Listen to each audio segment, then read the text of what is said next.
بسم اللہ الرحمن الرحیم۔ نبی کریم صلی اللہ علیہ وسلم نے اپنے اس مرض کے موقع پر فرمایا تھا جس سے آپ جان باز نہ ہو سکے تھے کہ اللہ تعالیٰ کی یہود و نصارہ پر لعنت ہو، انہوں نے اپنے انبیاء کے قبروں کو مساجد بنا لیا۔ اگر یہ ڈر نہ ہوتا تو آپ کی قبر بھی کھلی رہنے دی جاتی، لیکن ڈر اس کا ہے کہ کہیں اس سے بھی لوگ سجدگاہ نہ بنا لے۔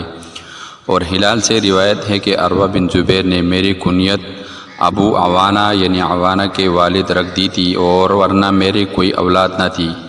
ہم سے محمد نے بیان کیا، کہا کہ ہمیں عبداللہ نے خبر دی، کہا کہ ہمیں ابو بکر بن عیاش نے خبر دی، اور ان سے سفیان تمار نے بیان کیا کہ انہوں نے نبی کریم صلی اللہ علیہ وسلم کی قبر مبارک دیکھی ہے جو کوہاں نما ہے۔ ہم سے پروہ بن ابی المغرمہ نے بیان کیا، کہا کہ ہم سے علی بن مسہر نے بیان کیا، اس سے ہشام بن عروہ نے، اس سے اس کے والد نے کہ ولید بن عبد الملک بن مروان کے عہد حکومت میں جب نبی کریم صلی اللہ علیہ وسلم کے حجرہ مبارک کی دیوار گری اور لوگ اس سے زیادہ اونچی اٹھانے لگے تو وہاں ایک قدم ظاہر ہوا۔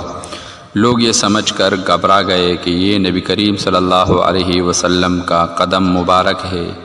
کوئی شخص ایسا نہیں تھا جو قدم کو پہچان سکتا۔ آخر عروہ بن زبیر نے بتایا کہ نہیں، خدا گواہ ہے، یہ رسول اللہ صلی اللہ علیہ وسلم کا قدم نہیں ہے، بلکہ یہ تو عمر رضی اللہ تعالیٰ عنہ کا قدم ہے۔